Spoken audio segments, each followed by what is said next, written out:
आइए मित्रों, आज से हम हाई स्कूल के टॉपिक प्रकाश का प्रारंभ कर रहे हैं। मैं आनंद सर आपका मैथमेटिका के यूट्यूब चैनल पर स्वागत कर रहा हूं। ठीक है, सबसे पहले क्वेश्चन ये उठता है कि सर इस चैप्टर का नाम प्रकाश या लाइट है और ये हमारे सिलेबस में 2 अध्यायों तक रखा गया है, तो क्या ये इतना इंपॉर्टेंट है? जवाब बिल्कुल हाँ में है कि लाइट क्यों इंपॉर्टेंट है, क्योंकि light makes the things visible. सबसे important, makes the things visible, यानी कि लाइट की सहायता से कोई भी चीज हमको दिखाई देती है। इसका सेंस उल्टा भी हुआ कि अगर कहीं लाइट ना हो तो कोई भी चीज हमको दिखाई नहीं देगी। अगर कोई व्यक्ति किसी कमरे में हो, अंधेरा कर बैठा हो, आप भी उस कमरे में जाएंगे उस आदमी को नहीं देख पाएंगे, लेकिन बगल में अगर लगा हुआ बेड स्विच अगर आप जला देंगे तो क्या होगा, वहां पर एक लाइट जलेगी और फिर वो आदमी आपको दिखाई देने लगेगा। इसका प्रयोग हम एक सिंपल से प्रयोग से करेंगे। हम यहाँ पर लाइट को बुझा रहे हैं और इस लाइट के बुझाते ही देखिएगा आपके सामने का जो व्हाइट बोर्ड है तो बिल्कुल से आपकी आंखों के सामने से गायब हो जाएगा। ठीक है, अगर हमें इसे दोबारा देखना है तो हमें पुनः इस लाइट को क्या करना पड़ेगा, जलाना पड़ेगा और इस स्थिति में लाइट हमारी हमारे सामने आ जाएगी, यानी कि ये चीजें विजिबल हो जाएंगी। यानी कि सबसे इंपॉर्टेंट चीज ये है कि light makes the things visible. इसकी सहायता से वस्तुएं हमको दिखाई देती हैं, यानी कि प्रकाश ना हो तो लोग मिस्टर इंडिया चलते फिरते बन जाएंगे। आदमी आपके सामने खड़ा होगा और वो व्यक्ति आपको दिखाई नहीं देगा। ठीक है, तो किसी भी चीज के दिखने के लिए सबसे जरूरी चीज ये है कि वहां पर लाइट का उपस्थित होना, यानी कि प्रकाश वहां पर उपस्थित होना चाहिए। अगर प्रकाश नहीं होगा तो चीजें हमको दिखाई नहीं देंगी। अब सवाल उठता है प्रकाश क्या है, तो इसके पहले मैं पूछूंगा, आपने तरंग यानी कि वेव नाम की चीज पढ़ी होगी। देखिए मित्रों, मैं दोनों मोडों में यानी कि हिंदी और इंग्लिश दोनों मीडियम का ख्याल रखते हुए दोनों मोडों में चीजों को एक्सप्लेन कर रहा हूं ताकि आप किसी भी मीडियम में हो आपको प्रॉब्लम ना हो। तो यहाँ पर मैं 2 कैटेगरी बांट दिया, एक तो हमारी तरंग है लॉन्गिट्यूडनल, ठीक है, और दूसरा है ट्रांसवर्स। ये 2 तरीके की किरणें हमारी होती हैं, यानी कि अनुप्रस्थ तरंगे और अनुदैर्घ्य तरंगे। इसे देखिएगा, अनुप्रस्थ तरंगे और अनुदैर्घ्य तरंगे। एक कैटेगरी इधर बटी और एक कैटेगरी उधर मैंने बांट ली है, उधर लिख दिया है इलेक्ट्रोमैग्नेटिक वेव, यानी कि विद्युत चुंबकीय तरंग। क्या लिख दिया इस तरफ, विद्युत चुंबकीय तरंग। ठीक है, तो विद्युत चुंबकीय तरंगे और उधर लिखा हमने अनुप्रस्थ और अनुदैर्घ्य तरंगे। दोनों में क्या खासियत है, ये तरंगे जब भी चलेंगी इनको चलने के लिए कोई ना कोई माध्यम चाहिए। जैसे मैं एक छोटा बालक ले लूं जो कि मुश्किल से 6 महीने का है, उसे अगर घूमना है तो अपने पैरों पर नहीं घूम सकता, उसे अपने पिता के कंधों पर या गोद में जाकर ही घुमाया जा सकता है, यानी कि उसको घूमने के लिए क्या चाहिए, एक माध्यम चाहिए। ठीक है, तो ये दोनों तरंगों को माध्यम चाहिए होता। लेकिन यही दूसरा एग्जाम्पल, अगर मैं उसके पिता के बारे में बात करूं, पूछूं पिता को चलने के लिए क्या है, लेकिन पिता आराम से टहल सकता है क्योंकि वो अब अपना बैलेंस बनाना सीख चुका है, जबकि 6 महीने के अंदर ये गुण नहीं है। यही बात मेरे इन तरंगों में है। अनुप्रस्थ अनुदैर्घ्य तरंगे जब भी चलेंगी उन्हें किसी की हेल्प यानी कि माध्यम चाहिए, मीडियम चाहिए, ठोस, द्रव्य या गैस। ठीक है, जबकि अगर विद्युत चुंबकीय तरंगों की बात करें तो इन्हें चलने के लिए किसी माध्यम की आवश्यकता नहीं होगी। कभी आपने सोचा कि सूर्य के प्रकाश जो कि हमसे करोड़ों वर्ष दूर है, उसके प्रकाश यहाँ पृथ्वी तक कैसे आ जाता है और कैसे वो केवल मात्र 8 मिनट और कुछ सेकंड यानी कि लगभग उसको बोल सकते हैं 8 मिनट में कैसे हम तक पहुंच जाता है? तो इसका सारा जवाब है कि यह विद्युत चुंबकीय तरंग है, इसलिए वायुमंडल में किसी भी मीडियम के ना होने के बावजूद भी ये हम तक पहुंच जाता है। दूसरी चीज, इतना तेज आने के पीछे कारण ये है कि इलेक्ट्रोमैग्नेटिक वेव जो है वो प्रकाश की गति से चलते हैं। लाइट को ध्यान से देखिएगा, प्रकाश की गति से चलते हैं, यानी कि move with speed of light, यानी कि स्पीड ऑफ लाइट होती कितनी है अगर ये पूछा जाए तो प्रैक्टिकल्स ने प्रूफ किया है 3 × 10⁸ मीटर पर सेकेंड ये होता है। यानी कि अब हमें अगर कोई पूछे इस तरह ये बताइए, इस लाइट की हमें डिफिनेशन देनी हो तो परफेक्ट डिफिनेशन क्या क्या हो सकती है, तो सबसे पहली चीज ये हो जाएगा कि light is an electromagnetic wave. Light is an electromagnetic wave मतलब हिंदी में हुआ कि प्रकाश विद्युत चुंबकीय तरंग है। प्रकाश विद्युत चुंबकीय तरंग है। ये पहली चीज निकल कर आई। ठीक है, दूसरी बात करते हैं। सेकंड पॉइंट क्या कहा मैंने अभी आपसे, it moves with an speed of ठीक है 3 × 10⁸ मीटर पर सेकेंड। मतलब यह किस स्पीड से चलता है? यह 3 × 10⁸ मीटर पर सेकेंड की चाल से चलता है। ठीक है, चलिए थर्ड पॉइंट हमारा क्या निकल कर आ रहा है, वो ये है कि लाइट ऑलवेज ठीक है always move in straight line. मतलब इनके चलने का तरीका ये नहीं है कि ऐसे चलते हुए आते हो आप तक। ठीक है, ऐसा नहीं होता, जिगजैग तरीके से नहीं चलते ये। ठीक है, इनके चलने का तरीका राइट क्या है, सही तरीका ये है। ये सभी रॉन्ग तरीके हैं इनकी। कैसे मूव करता है? एक सीधे किरण के जैसे सीधी रेखा होती है वैसे ही बिल्कुल चलता है। ठीक है, यह सीधी रेखा में गतिमान होता है। यह सीधी रेखा में गतिमान होता है। ठीक है, रेखा में गतिमान होता है। ठीक है, गतिमान होता है। ठीक है, अब ये चौथी चीज जो मैं लिख रहा हूं ये आपके सिलेबस में नहीं है, लेकिन ये जानना चाहिए। आज से थोड़ा सुने रहेंगे तो आपके लिए आगे चलकर आसानी होगी। सेकेंड ईयर यानी कि इंटरमीडिएट फिजिक्स में हम पढ़ेंगे लाइट है ड्यूल नेचर। इस पर पूरा अच्छा खासा आपका सेकेंड बैक बुक पूरा डिपेंड करता है। यानी कि प्रकाश में या प्रकाश के पास द्वैत स्वभाव होता है। कैसा स्वभाव होता है? द्वैत मतलब दोहरा लक्षण होता है मित्रों, स्वभाव होता है, दोहरा स्वभाव होता है। इसका मतलब क्या है? वह दो तरीके का व्यवहार रखता है। ठीक है, आप ही के अंदर दो इंसान रहते हैं, एक अच्छा है एक बुरा है। आप अपने दोस्त को सब कुछ लुटा देते हैं पर पड़ोसी को एक पैसा नहीं देना चाहते। वैसे ही ये दो तरीके से बात करता है। एक तो it behave as a particle और दूसरा it behave as a wave. मतलब यह कण के समान भी व्यवहार करता है और तरंग के, इसीलिए हम इसको क्या बोलते हैं? It have a dual nature. तो लाइट की डिफिनेशन के लिए 4 परफेक्ट बातें। Light is an electromagnetic wave, it move at an speed of 3 × 10⁸ metre per second, it always move in straight line, और चौथी और इंपॉर्टेंट बात, इट हैव ड्यूल नेचर। तो आई होप आपको ये बात पहली वाला सेक्शन जो है बड़े ही अच्छे ढंग से समझ में आ गया होगा। ठीक है, अब चलते हैं। जब ये प्रकाश सीधी रेखा में चलता होगा, ठीक है, तो दिमाग में ये भी आ रहा होगा कि सर फिर ये क्या कहलाता होगा। तो जब ये प्रकाश चलता है तो वो कई सारी किरणों से मिलकर बना होता है, छोटी छोटी। ठीक है, ये किरणें ही क्या कहलाती हैं? प्रकाश किरणें, यानी कि लाइट रे। ठीक है, इन्हें हम लोग क्या कहते हैं? लाइट रे। अब इन लाइट रेज को हम लोग 3 कैटेगरी में बांट सकते हैं। लाइट रेज जो हमें आसपास दिखती हैं कैन बी ऑफ 3 टाइप। उनके 3 प्रकार हो सकते हैं। ठीक है, कौन कौन से? यानी कि प्रकाश किरण 3 प्रकार के होते हैं। प्रकाश किरण 3 प्रकार के होते हैं। ठीक है, कौन कौन से 3 प्रकार के होते हैं? कौन कौन से? आइए देखते हैं। पहला, जब वो सीधे सीधे एक दूसरे को बिना काटते हुए चलती हैं, यानी कि ऐसी किरणें जो एक दूसरे के पैरेलल हों। इन किरणों को हम मित्रों समांतर किरणें बोलते हैं। ठीक है, यानी कि पैरेलल रेज बोलते हैं। ठीक है, दूसरे वाला अगर हम ले लें एग्जांपल सेकंड, तो उसमें क्या होता है? एक ही बिंदु से बहुत सारी किरणें निकलती हैं और आगे चलकर फैल जाती हैं। ठीक है, इन्हें हम लोग क्या बोलते हैं? अपसारित। अप का मतलब क्या होता है मित्रों? ऊपर, और सारित है आगे लिखा हुआ है, अपसारित किरणें, यानी कि ये ऊपर की तरफ फैल जाती हैं। इन्हें अंग्रेजी में हम लोग क्या बोलते हैं?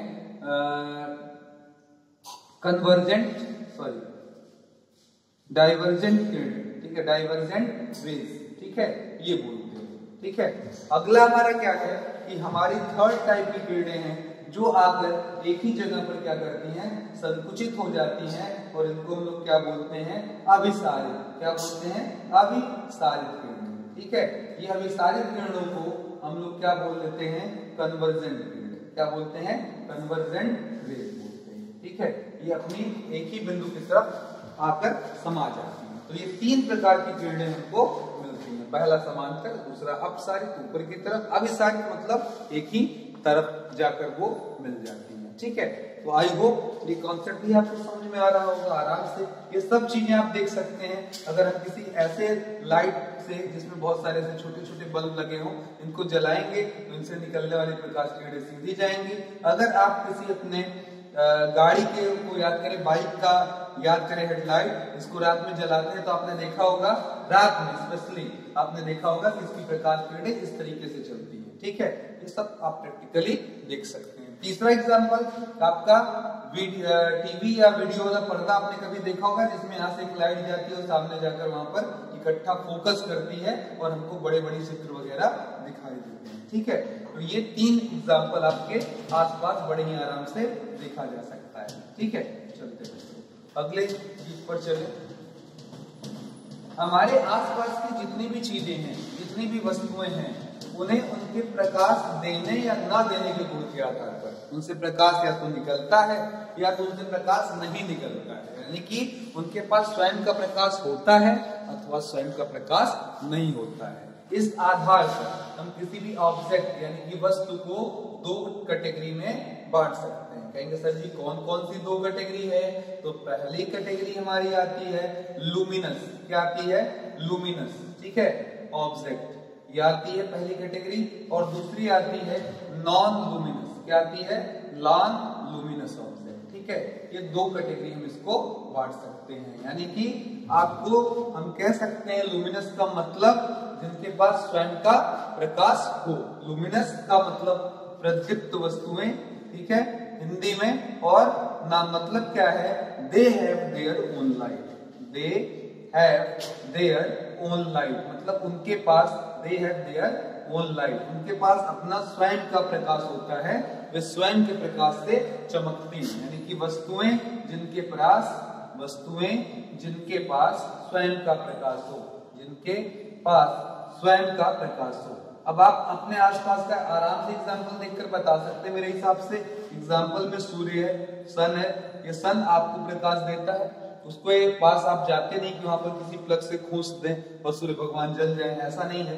ठीक है, बल्ब की बात कर लें, बल्ब अपने प्रकाश से चमकता है, इसे हमको लाइट दे देते हैं, इसके पास आ जाता है। तो ये हो गया नॉन लुमिनस।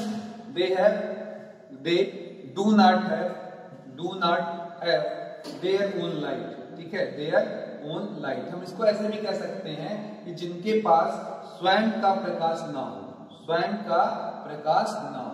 ठीक है, यानी कि उन्हें या तो उधार मांगा हो या उनके पास विजिबिलिटी ना हो। ठीक है, स्वयं के लाइट से न जलते हो। जैसे डस्टर, जैसे ब्लैक बोर्ड ही मैंने अभी लिखा।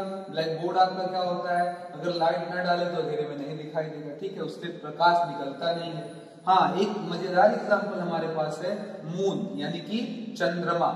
चंद्रमा को बहुत लोग लुमिनस में उठाकर रख देते हैं, ऐसा वो सोचते हैं, मैं नहीं कहता हूँ रख देते हैं। तो वहां पर इसको अच्छे से समझने मित्रों, ये बहुत ही अच्छा एग्जांपल है नॉन लुमिनस का।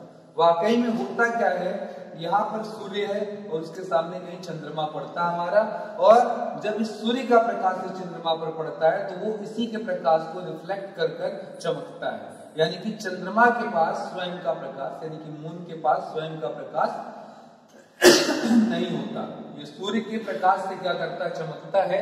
इसलिए सूर्य को, चंद्रमा को हम नॉन लुमिनस की श्रेणी में रखते हैं। ठीक है, तो ये ऑब्जेक्ट का विभाजन हो गया। आगे चलते हैं। हमें जो पढ़ाई करनी है यहाँ पर हमारे सिलेबस में, वो परावर्तन और अपवर्तन है। इसी को ध्यान में रखकर हम माध्यम की बात करते हैं, यानी कि मीडियम की। अब माध्यम में बोलो तो चौंकिए मत। जैसे अभी मैं यहाँ पर खड़ा हूँ तो हवा में हूँ, ऐसा हो सकता है पानी में कूद जाए तो पानी आ जाए, किसी तेल के कुएं में किसी लाइट को डाल दे तो वहां तेल आ जाएगा। तो इसी माध्यम यानी कि मीडियम को अगर मैं बात करूं तो 3 कैटेगरी में बांटा जा सकता है। पर मैंने जैसा आपको कॉमन सेंस, अपना जो सेंस है मेरा, वो कहता है कि मैं आपको कुल 2 ही मीडियम बताऊं, क्योंकि वो 2 ही हमको पढ़ना है। तीसरा मीडियम हमें यहाँ पढ़ना नहीं है, तो उस पर हम डिस्कशन फालतू में नहीं करेंगे। तो हमारे पास 2 तरीके के मीडियम होते हैं। एक तो होता है ट्रांसपेरेंट मीडियम, ठीक है, एक होता है हमारे पास ट्रांसपेरेंट मीडियम यानी कि पारदर्शी माध्यम। क्या होता है हमारे पास? पारदर्शी माध्यम। और दूसरा होता है नॉन ट्रांसपेरेंट, क्या होता है? नॉन ट्रांसपेरेंट मीडियम, ठीक है। चलिए, यानी कि अपारदर्शी माध्यम, ठीक है, अपारदर्शी माध्यम। ये ऐसे माध्यम हैं जिनसे प्रकाश किरणें अगर जाएंगी, टकराएंगी तो इस पार से उस पार निकल जाएंगी, जैसे ग्लास है, ठीक है। अब आपने अगर यहाँ पर लाइट मारा तो क्या होगा? तो जो होगा सर, यहाँ से प्रकाश किरणें लड़ेंगी और अगर उस पार कोई आदमी खड़ा है तो उसे भी ये प्रकाश कहीं ना कहीं प्राप्त हो जाएगा, ठीक है। दूसरी एग्जांपल में अगर मैंने यहाँ पर लोहे की चद्दर लगा दी और यहाँ से मैंने प्रकाश अगर किरणें यहाँ से डाली तो ये प्रकाश किरणें उस पार हमको नजर नहीं आएंगी, बिल्कुल उस पार हमको नजर नहीं आएंगी, उधर घेरा ही छाया रहेगा। तो ये माध्यम क्या है? अपारदर्शी। तो ऐसे माध्यम जिनसे प्रकाश इस पार से उस पार निकल जाते हो वो हमारे क्या कहलाते हैं? Transparent medium. जैसे आप कह सकते हैं वाटर है, यानी कि पानी है, ठीक है, या फिर ग्लास है, ठीक है, यानी कि कांच है। इन सब से आपका आराम से प्रकाश किरणें इस पार से उस पार निकल जाती है। लेकिन दूसरी तरफ अगर हम यहाँ पर एग्जांपल ले लें तो यहाँ कह सकते हैं लोहे का दरवाजा, ठीक है, या फिर कोई एल्युमिनियम फॉयल, ठीक है, एल्युमिनियम की शीट। ये सब एग्जाम्पल है किसके? अपारदर्शी माध्यम से। इनसे प्रकाश इस पार से उस पार नहीं जा सकता। अब आपने किस कैटेगरी का चुनाव किया है, ए या बी का, इसी आधार पर हम लाइट का प्रगुण पढ़ने जा रहे हैं। तो हमारी पहली जो हेडिंग है वो नॉन ट्रांसपेरेंट से शुरुआत कर रही है कि जब प्रकाश किरण किसी अपारदर्शी माध्यम से टकराएगा तो क्या होगा। इस बात को समझने के लिए मैं सिंपल एग्जांपल लेता हूं। एक बॉल है, अगर मैं इसको अभी फेंका होता इस तरीके से तो कांच को तोड़ते उस पार निकल जाता, लेकिन अगर यही बॉल यहाँ फेंका हो गया तो लड़ता और लड़कर वापस आपकी तरफ रिफ्लेक्ट बैक कर जाता। इस तरीके की घटना लाइट के साथ भी होती है, वो लड़ती है और लड़ने के बाद वाकई में क्या करती है? वापस आ जाती है। अगर इस प्रकार की घटना हो रही है तो हम इस चीज को क्या बोलते हैं? परावर्तन, यानी कि अपनी भाषा में रिफ्लेक्शन का नाम देते हैं, ठीक है। और इधर देखिएगा, अगर प्रकाश किरण लड़ी और लड़कर उस पार निकल गई तो इसको हम लोग क्या बोलते हैं? अपवर्तन, ठीक है, यानी कि रिफ्रैक्शन। क्या बोलते हैं? रिफ्रैक्शन। अब आराम से आप परावर्तन की डिफिनेशन मेरे दोस्तों निकाल सकते हैं। वो क्या? जब प्रकाश किरण किसी अपारदर्शी माध्यम से टकराएगी तो टकरा कर क्या करेगी? लौट आएगी। टकराएगी तो टकरा कर क्या करेगी? लौट आएगी। और इस घटना को हम लोग क्या करेंगे? कहेंगे परावर्तन। यानी कि when a ray of light, when a ray of light, या आप चाहे तो बीम ऑफ लाइट, बीम का मतलब बहुत सारी किरण, when the ray of light strike to a non-transparent medium, to an non-transparent medium, इसका हिंदी मतलब हुआ कि हमारा अगर कोई प्रकाश किरण अपारदर्शी माध्यम से टकराता है तो then it reflect back, ठीक है, in same medium, वो वापस लौट आता है उसी मीडियम में, ठीक है। This property of light is called reflection. This property of light is called reflection. प्रकाश का यह गुण क्या कहलाता है? रिफ्लेक्शन कहलाता है, ठीक है। हिंदी में इसी चीज को हम लोग क्या कह सकते हैं? प्रकाश का वह गुण, ठीक है, प्रकाश का वह गुण। या ऐसे कह दे कि जब प्रकाश किरणें किसी अपारदर्शी माध्यम से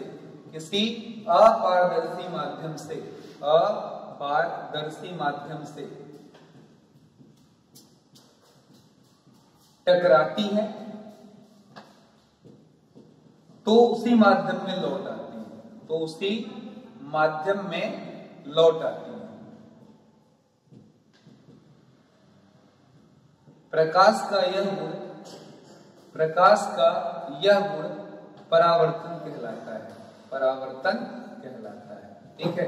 अब आगे बढ़ेंगे और मित्रों परावर्तन का नियम देखेंगे और उस नियम को समझने के लिए मैं एक छोटा सा वही एग्जांपल ले लूंगा, गेंद वाला ही। अगर हम किसी गेंद को देखिएगा, एक सिंपल सा सवाल मैं पूछ रहा हूं दो पार्ट में, कि अगर एक गेंद को हम सीधे किसी अपारदर्शी दीवार पर या फर्श पर पटके तो लड़ेगा और सीधे सीधे हमारे हाथ में क्या करेगा? वापस आ जाएगा, ठीक है। इसी तरीके से जब कोई लाइट सीधे आकर किसी अपारदर्शी माध्यम से टकराती है तो वैसे ही लौट आती है। इस किरण को अविलंब किरण यानी कि नॉर्मल, ठीक है, ध्यान से देखिएगा, इस किरण को क्या बोला जाता है, अविलंब किरण यानी कि नॉर्मल रे का नाम दिया गया है, ठीक है।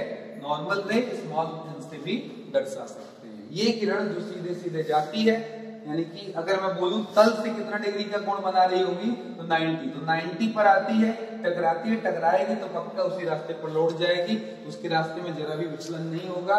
ऐसी किरण क्या कहलाती है, नॉर्मल। दूसरा देखिएगा, अगर मैंने किसी गेंद को तिरछा तिरछा ऐसे फेंका होता फर्श से तो पक्का लड़कर वो क्या करती, इस तरीके से लौट जाती, ठीक है। इस केस में आप जो ये आने वाला है, यानी कि जो ये बॉल इस रास्ते पर आ रही है, वहीं उसके बजाय अगर मैं प्रकाश किरण का नाम ले लूं तो इसे हम लोग क्या बोलते हैं, आपतित किरण बोलते हैं। क्या बोलते हैं, आपतित किरण बोलते हैं। अंग्रेजी में हम इसको बोलते हैं इंसिडेंट रे। क्या बोला जाता है, इंसिडेंट रे। और किससे दर्शाते हैं, आई से। अब ये लड़ेगा और लड़कर क्या करेगा, उसी माध्यम में अगर लौट गया तो इसे हम लोग क्या बोलते हैं, परावर्तित किरण। क्या बोला जाता है, परावर्तित किरण। और इसे हम किससे दर्शा देते हैं मित्रों, आर से, ठीक है। किससे दर्शा देते हैं, आर से, ठीक है।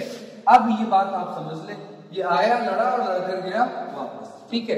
अब यही बात हमको समझनी है। बिल्कुल ऐसे ही प्रकाश किरण के साथ भी होता है। अगर एक और रे ले लिए होते और वो सीधे सीधे अगर लड़ा होता, यानी कि नॉर्मल वाला केस ऐसे चला जाता, तो हम इसको एन से यहाँ दर्शा जाते। अब यहाँ पर देखिएगा, आगे बढ़ने से पहले मैं अगर आपसे पहली चीज पूछूं तो देखिए, हर बार ऐसा होगा, कोई किरण आएगी, लड़ेगी, जाएगी, उसका नॉर्मल वहां बनाया जा सकता है। जैसे मैं बगल में यहाँ बना लूं, लड़ा, लड़कर ऐसे वापस, आप ऐसे बना सकते हैं। आपने फिर को और थोड़ा लंबा कर लिया, यहाँ पर प्रकाश किरण आपका लड़ा आकर और लड़कर क्या हुआ, ऐसे रिफ्लेक्ट हुआ, यहाँ पर आप बना सकते हैं। लेकिन हर एग्जाम्पल में आप देख सकते हैं आई, आर और एन एक ही जगह पर क्या कर रहे हैं, मिल रहे हैं।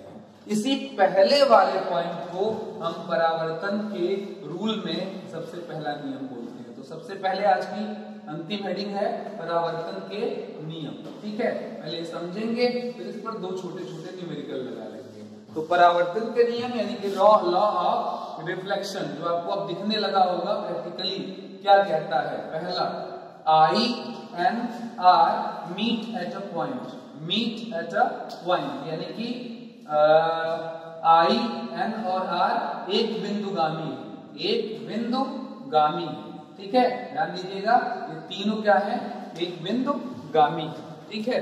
ये कहता है यानी कि तीनों किरणें एक ही जगह पर आकर क्या करती हैं, मिलती हैं। कभी कभी इसी को लिख देते हैं आर लगाकर कि आई एन और R lie in same plane, मतलब इसका हुआ कि आई एन और आर, ठीक है, आई एन और आर, ठीक है, एक तल में, मतलब एक ही तल में है, लेकिन वो इस मीडियम को क्रॉस नहीं करते हैं। सारे लोग ऊपर की रही में वाले माध्यम में मौजूद हैं। इसी को हमारी बुकों में लिखा जाता है एक तल में। परावर्तन के दो नियम है।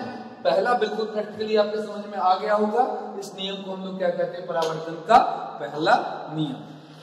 अब चलते हैं मित्रों दूसरे नियम की तरफ, ठीक है।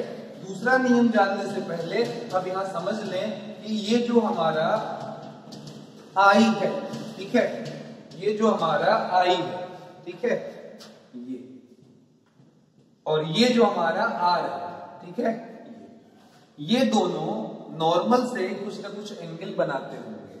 तो अगर नॉर्मल से आई कोई एंगल बना रहा तो उसे लिखा जाता है एंगल आई, और नॉर्मल से आर जो नाम बना रहा है एंगल, उसे हम लोग क्या लिखेंगे, एंगल आर। यानी कि आपतित किरण यानी कि इंसिडेंट रे एन से जितने का एंगल बनाए उसे हम एंगल आई यानी कि आपतन कोण क्या बोलते हैं, आपतन कोण। इंग्लिश में क्या बोलते हैं, angle of incident, angle of incident. इसी तरीके से एन के साथ जो आर बना रहा है एंगल, उसे हम लोग क्या कहते हैं, परावर्तन कोण। क्या बोलते हैं, परावर्तन कोण, यानी कि हम कह सकते हैं एंगल ऑफ, ठीक है, रिफ्लेक्शन, एंगल ऑफ रिफ्लेक्शन के इसको नाम से जानते हैं। तो अच्छे से समझ लें, एंगल मेजर करने का सिस्टम कहां से पैदा होगा, एन से, इधर या इधर ऐसे मेजर करते हैं, ठीक है।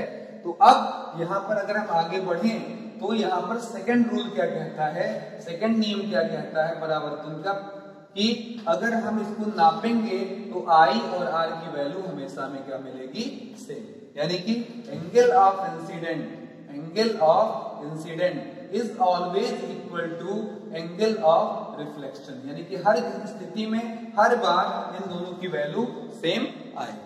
ठीक है, तो ये हमारा सेकंड रूल हो जाता है मित्रों। ठीक है, अब अगर ये कॉन्सेप्ट आप समझ गए हो तो मेरा एक नोट समझ लें जो मैं समझाने वाला हूं। यहाँ पर ध्यान से देखिएगा, अगर मैंने इसे बोला आई, एंगल आई, इसे बोला एंगल आर, और अभी अभी पता चला कि आर को आई लिखा जा सकता है, तो ये बताएं इधर का एंगल कितना होगा। जवाब होगा सर ये कंप्लीट एंगल तो 90 है ना, तो यहाँ पर ये जो बचा हुआ एंगल अगर इसको मैं x लिख दूं तो एंगल आई प्लस x बराबर क्या हो जाएगा 90 डिग्री, इसीलिए x बराबर 90 माइनस एंगल आई। इधर आ जाइए, इसको y अगर मैं मान लूं तो फिर देखिएगा जरा, इन दोनों को जोड़ने पर एंगल आई प्लस y, इन दोनों को मिला देने पर 90 मिलना चाहिए, इसलिए y बराबर हो जाएगा 90 माइनस एंगल आई। आप देख रहे हैं दोनों मान आपस में क्या है, बराबर, यानी कि x बराबर y। तो एक बहुत ही जबरदस्त चीज मैंने आपको निकाल कर दे दी है, वो जरा ध्यान दीजिएगा। पहला ये कि न्यूमेरिकल लगाते समय आप ये ध्यान दें कि अगर आपका ये वाला एंगल आई है तो ये वाला एंगल आर होगा, और ये दोनों ही आपस में बराबर, और इधर के दोनों ही एंगल एक्स एक्स टाइप का लिखा जा सकता है। जो यहाँ मिलेगा वही यहाँ मिलेगा। अगर ये कॉन्सेप्ट आपके समझ में आ गया तो मेरे हिसाब से कोई भी इसका न्यूमेरिकल आपको दर्द या तकलीफ नहीं दे सकता। अब संयोग की बात यह है कि एनसीईआरटी ने इसको बहुत इंपॉर्टेंट ना समझते हुए यहाँ पर कोई भी सवाल नहीं दिया, पर मैं आपको दो बेहतरीन सवाल कराऊंगा। क्वेश्चन क्या है, एक किरण आती है और किसी तल से टकराती है। क्वेश्चन ध्यान से सुनिएगा, मैं इसको पूरा लिखूंगा नहीं। एक प्रकाश किरण यानी कि आई आती है और किसी अपारदर्शी माध्यम से क्या करती है, टकराती है। इस अपारदर्शी माध्यम से वो 22 डिग्री का कोण बनाती है। ठीक है, हम 24 कर देते हैं, सॉरी 24 डिग्री का कोण बनाती है।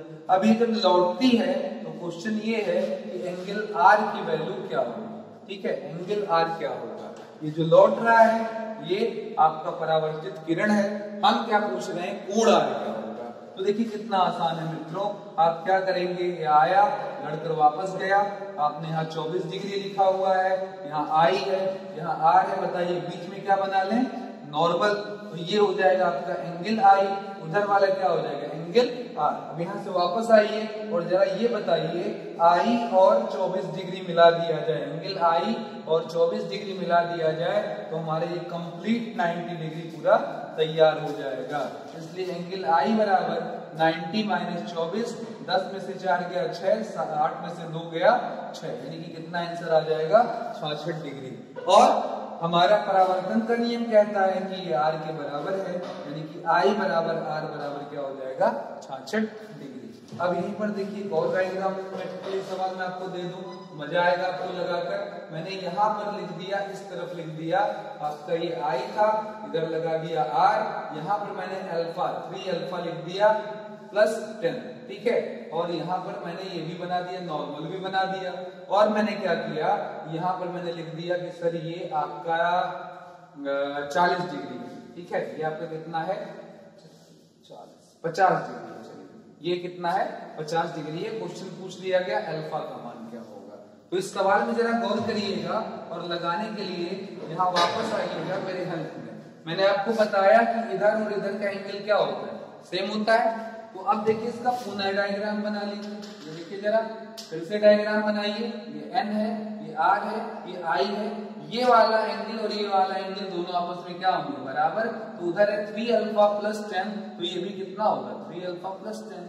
संयोग से ये एंगल दिया 50, फिर मैं पूछूंगा ये टोटल एंगल कितना है, तो जवाब होगा सर दोनों जोड़ने पर कितना डिग्री आना चाहिए, 90। तो हमने लगाया 90 और इधर लिखा 3 अल्फा प्लस 10, मैं 50 जोड़ दिया, तो 50 10 60, 60 उधर जाकर घट जाएगा 90 से 30 आ गया, 3 से काटेंगे कितना डिग्री आ जाएगा, 10। यानी कि अल्फा की वैल्यू हमें कितनी मिल रही है, 10 डिग्री मिल रही है। तो उम्मीद करते हैं आज का सेक्शन यानी कि रिफ्लेक्शन, लाइट, परावर्तन यानी कि अंग्रेजी में रिफ्लेक्शन, ये सारा हेडिंग जो आपने आपको बताया वो सब आपको बहुत अच्छे से समझ में आ गया होगा। मित्रों, टीचर के लिए सबसे बड़ा जो कॉम्प्लीमेंट होता है वो आपका कमेंट होता है। आपके कमेंट से हमें बहुत सारी हिम्मत मिलती है किसी भी चीज को बताने या समझाने की। ठीक है, तो अपने कमेंट्स जरूर किया करें, अच्छे या बुरे जरूर किया करें, उससे हौसला मिलता है और अगली वीडियो के लिए हमें और सुधारने का मौका मिलता है। ठीक है, तो वीडियोस हमारी देखते रहें। अगर आपको पसंद आ रहा हो और भी मित्रों को इस कह सकते हैं साथ में जोड़ते रहें, ताकि हमारे साथियों की संख्या ढेर सारी हो और हम ढेर सारा आपको अच्छी अच्छी वीडियो प्रोवाइड कर सकें। इसी के साथ मैं आपका दोस्त आनंद सर आपसे लेता हूं इजाजत। फिर अगले वीडियो के साथ आपसे पुनः मुलाकात होगी। धन्यवाद।